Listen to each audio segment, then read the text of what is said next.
Non sono mai stato davvero interessato ai microbrand, almeno fino a qualche tempo fa, complice anche l'esperienza qui su YouTube ormai da 2 anni e mezzo che mi ha permesso di conoscere tante nuove realtà, tante nuove persone, di cambiare anche molto la mia visione sull'orologeria e sulle persone che ci sono dietro. Sì, perché da semplice appassionato collezionista ero da sempre interessato ai soliti marchi noti, dai più economici ai più costosi, ma che comunque fossero dei marchi con storia, come è sempre stato. È anche vero che i microbrand sono in realtà nati relativamente da poco, probabilmente con Christopher Ward e con le sue creazioni che già da appassionati sui vari forum guardavamo con un po' di sospetto. Però poi le cose sono completamente cambiate, l'interesse attorno all'orologeria è aumentato esponenzialmente e con esso anche gli orologi. Non a caso negli ultimi anni, negli ultimi 3-4 anni, i produttori di orologi microbrand, ovvero quelle piccole realtà con una piccola produzione e una piccola distribuzione, sono aumentati tantissimo e io in particolare mi sono legato, come sapete, a un paio di microbrand soprattutto per la storia che c'è dietro questi ultimi, a parte il fatto che si tratta comunque di bellissimi e ottimi orologi, ma quelli sono gusti. Abbiamo guardato insieme HTD e ancora più da vicino orologi Calamai che ho spesso al polso, come anche in questo momento, anche grazie alla grandissima passione che Francesco Calamai, il fondatore, trasmette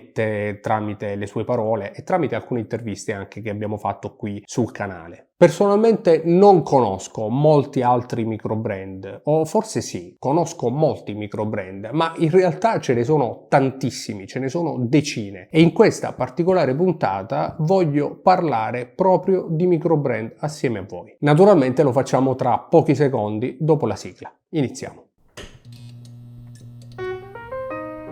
Benvenuti o bentornati qui nella nostra stanza degli orologi dove parliamo di orologeria, storia degli orologi e anche di grandi storie fatte da uomini straordinari con i loro orologi al polso. Volevo approfittare di questa puntata per commentare in live assieme a voi quelli che sono tutta una serie di microbrand nati da poco, tanto o pochissimo, e sono davvero tanti. Per l'occasione ho quindi trovato un bellissimo articolo del famoso Teddy Baldassarre, seguitelo su YouTube se già non lo fate, il divulgatore dell'orologeria a 360 gradi, articolo nel quale prende ad esempio 52 microbrand. Avete capito bene, 52, e non sono neanche tutti. Ed io voglio commentarli assieme a voi. Quindi, senza perdere altro tempo, con l'aiuto del nostro computer, andiamo da Teddy. Questo è l'articolo di cui vi parlavo, teddybaldassarre.com, come abbiamo già detto, un articolo molto interessante perché, ecco, parla proprio di microbrand e ne prende in esempio 52. Teddy scrive una guida completa per il 2023, ma scorrendo velocemente per capire quanta roba ci fosse prima di commentarla insieme, mi sono accorto che ne mancano alcuni. Ad esempio mancano proprio HTD oppure orologi Calamai. È anche abbastanza comprensibile perché si tratta di microbrand prettamente italiani con una piccola storia per quanto riguarda HTD e con una grandissima storia ma legata soprattutto all'aeronautica militare per Calamai e che non necessariamente Teddy Baldassarre insomma deve conoscere. Però ecco, senza dilungarci troppo andiamo a vedere che cosa tratta lui. Brand Norden, questo non l'ho mai sentito, sembra un orologino interessante, un quadrante abbastanza lavorato, un orologio classico con questi numeri arabi abbastanza carini, delle sfere senza luminova che però insomma hanno un design molto originale. Che altro possiamo dire? È un microbrand scozzese,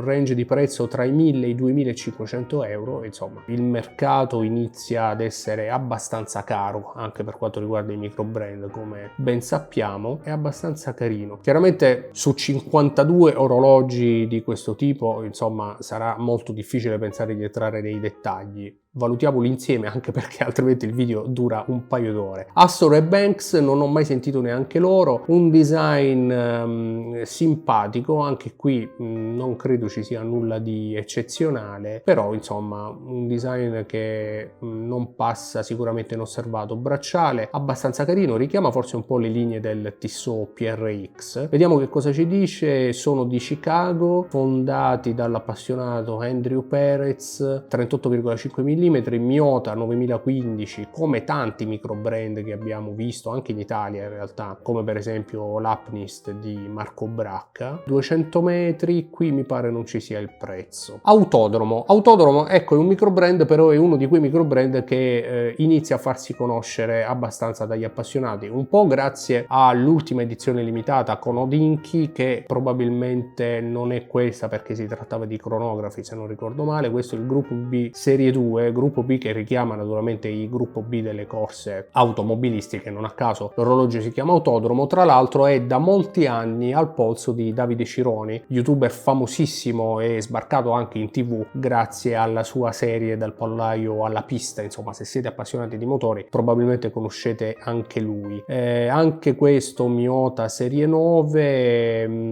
orologio con bracciale integrato, probabilmente titanio come quelli di Hodinkee. Insomma, non male. Autodromo sta cercando e sta pian piano si sta ricavando la sua nicchia di mercato. Baltic insomma tutti lo conosciamo, questo in particolare è quello con il micro rotore, quadrante micro pallinato o una cosa del genere, numeri Breguet applicati. Insomma, Baltic credo che abbia bisogno di pochissime presentazioni. Tra l'altro anche lui, per esempio nella versione salmone, anche oggetto di reselleraggio, insomma orologio che si è fatto notare tra gli appassionati, e qui Baldassarre non poteva non conoscerlo. Ancora Bravour, non lo conosco, anche lui un orologio che richiama un po' degli stilemi vintage, sì, come scrive anche Teddy, un design ispirato al vintage. Va bene, sinceramente non ci vedo nulla che me lo possa far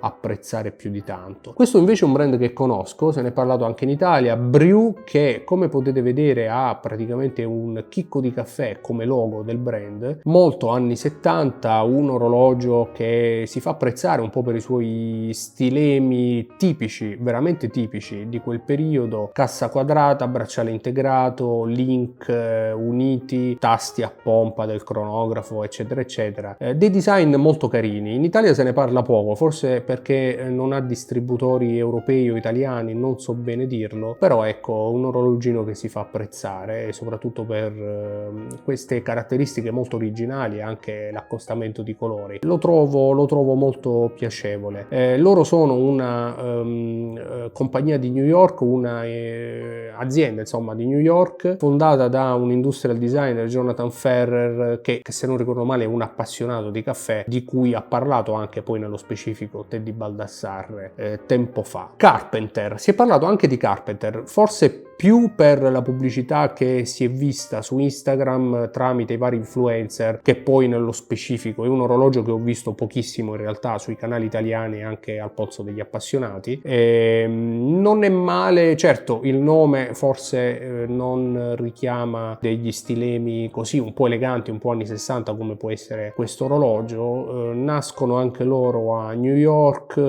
boutique che è nel cuore di Brooklyn, carini, ma non lo so, li ho sempre visti un po' come dei fashion watches, ecco. Come i Dennerry che non mi hanno mai in realtà convinto in nessun caso, un po' per i loro design un po' ruffiani, ecco, per così dire, un po' perché si tratta di orologi molto spesso al quarzo o dei mecha quartz trattando di cronografi, insomma degli orologi un po' da centro commerciale secondo me. So che sono abbastanza apprezzati dagli appassionati, o almeno c'è stato un periodo in cui in tanti acquistavano questi tenerri, però sinceramente anche soltanto il nome, sinceramente li vedo un po' lontani da quelli che sono le caratteristiche di orologi da collezione, o comunque orologi da mettere in una collezione che dir si voglia. Deep Blue, ancora di meno, questi sembrano direttamente dei Citizen, non sono male però quest'idea di fare gli indici applicati su questi quadranti pastello,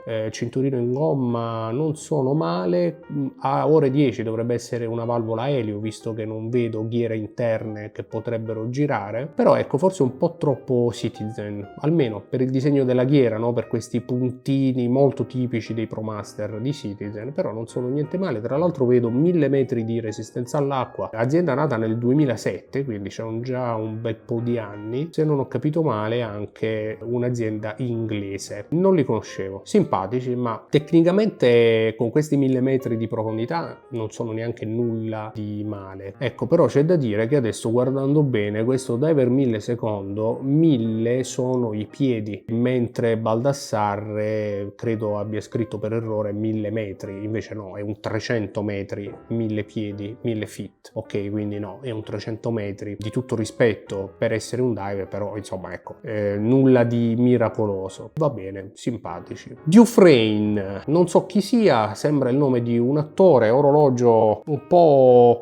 strano, un po' un insieme di stili, una ghiera che sembra in zaffiro, indici tondi insieme ad indici rettangolari, sfere, o una freccia, una bastone, un logo che sono due parentesi. No, questo Dufresne Travis automatico no, per me è no. Nasce ad Austin in Texas da un appassionato, però ecco, un po' troppo strano. Anche lui in mezzo ai chicchi di caffè, chissà se c'entra qualcosa con il caffè, potrebbe essere di no. Questo è simpatico, questo sembra un regolatore, ma non lo è. Vedo le due sfere ore e minuti con la sfera dei secondi, che invece sembrerebbe la sfera dei minuti di un regolatore.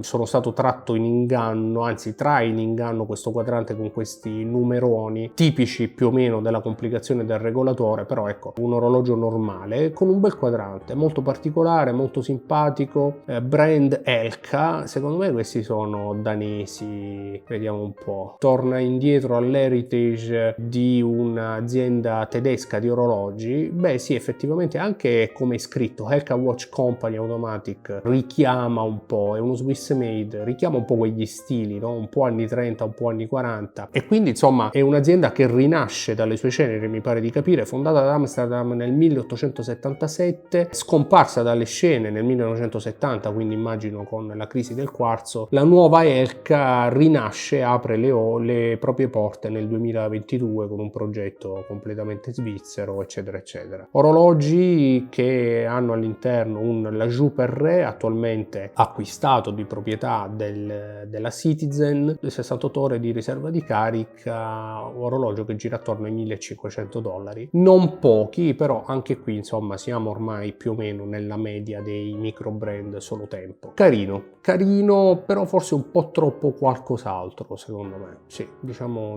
così. Abbiamo poi questo brand EZA, nasce nel 2018, anche lui un diver che gira attorno ai $1.000, che cos'è, un 300 metri, simpatica realizzazione, mi sembra una ghiera in ceramica incisa, tutto verde. Queste sfere con questo luminova giallo sono simpatiche, anche se insomma brand, anzi orologio abbastanza visto forse come linee. Una corona che non mi fa impazzire, forse sembra un po' distaccata da quelle che sono le linee di questo orologio. Ecco, però anche in questo caso un orologio che non mi convince del tutto, anche perché un diver esce con un cinturino in pelle, ma direi anche che avrebbe bisogno di un bracciale. Vediamo un po' che cosa ci dice. EZA Silanda, vediamo. EZA è un brand che è stato rilanciato dopo la crisi del quarzo, che fece chiudere il brand tedesco originale, quindi anche loro sono abbastanza risalenti nel tempo. Il 2018 è invece un video che fu pubblicato come migliori diver sotto i $1.000. Va bene, però sinceramente non conoscevo il brand, però ecco, non credo che sia un orologio che acquisterei. Farer invece anche lui un po' come Carpenter, forse anche come Chronicle, uno di quei brand che si vede molto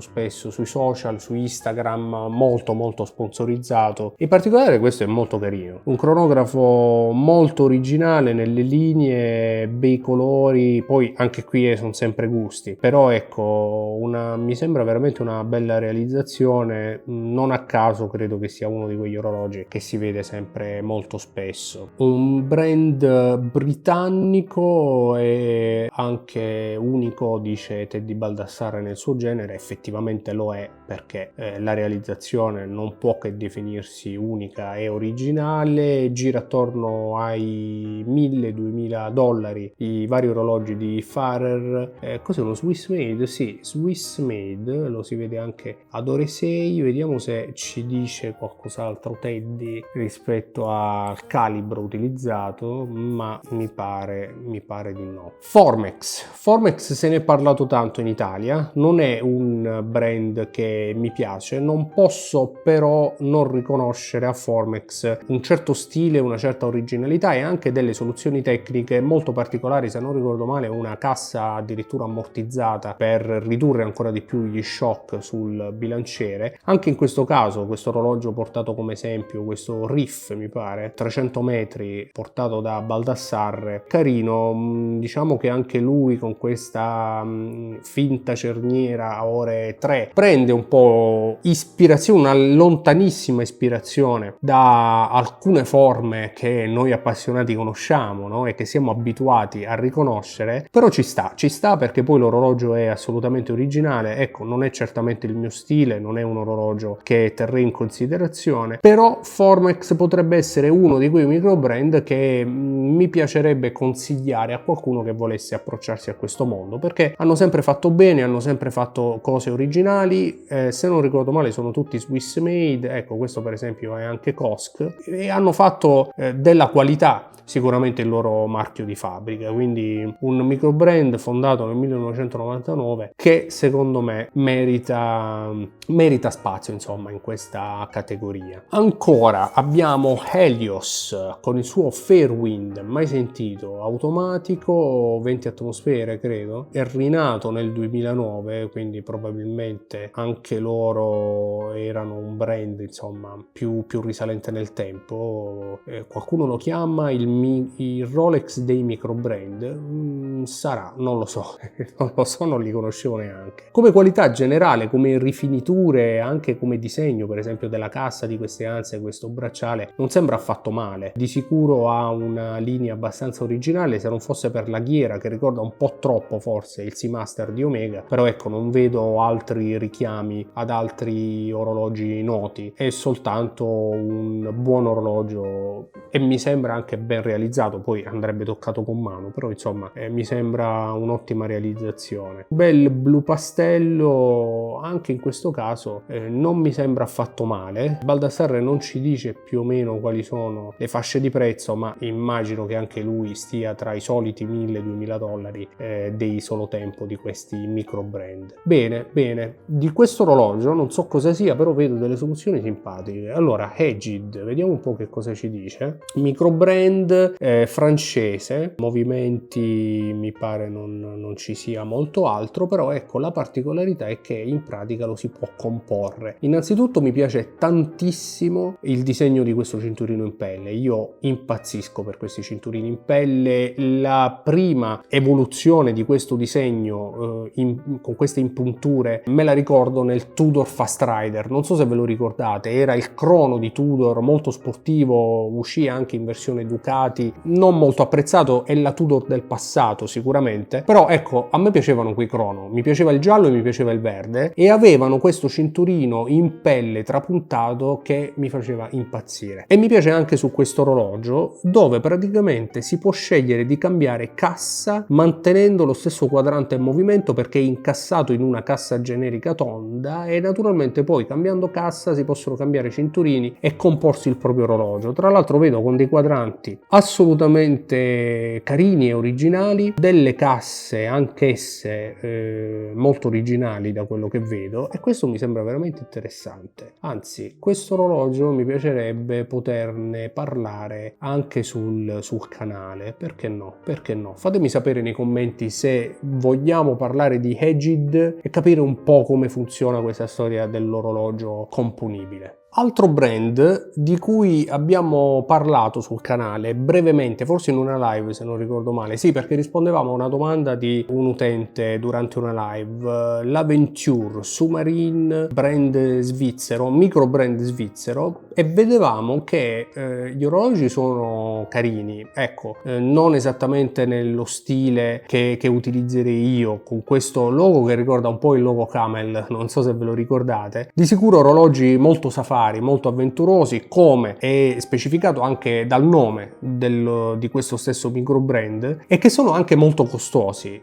Se non ricordo male sono praticamente tutti sold out, quindi di sicuro un brand di cui noi in Italia parliamo poco, ma evidentemente è molto apprezzato e conosciuto quantomeno in Europa o almeno in Svizzera. Ecco, questo qui è attorno ai $3.000, però se non ricordo male c'erano altri modelli, forse dei Chrono, che giravano anche attorno agli $8.000, una cosa del genere. Comunque di sicuro ne approfondiremo, perché nonostante i prezzi e il fatto che siano dei begli orologi e che siano tutti sold out, secondo me di sicuro meritano un po' di attenzione, quindi approfondiremo di sicuro. Come vedete i micro brand sono troppi, almeno nell'articolo di Teddy Baldassarre. Non possiamo andare avanti tutto il giorno, ma di sicuro avremo occasione per fare nuove puntate e continuare a parlare di micro brand. Fatemi sapere nei commenti se li conoscevate e se ce ne sono alcuni che vi interessano, perché potrebbe essere occasione per parlarne sul canale, non prima però di avervi ringraziati per essere stati anche in questa puntata ed essere arrivati fin qui, e darvi appuntamento a un prossimo video qui su TOC.